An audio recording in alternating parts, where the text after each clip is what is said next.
So today, gagawin tayo ng egg sandwich. Sobrang lakas ng ulan sa labas.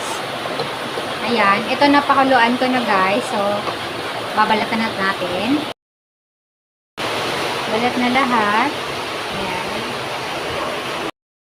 Tapos sibuyas. Kakatin natin ng liliit.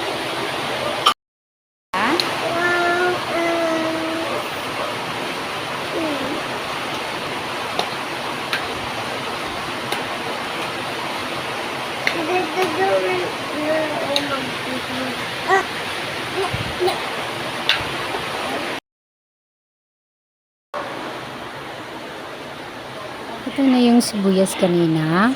Slice natin ng ganyan. Ihalo natin dyan.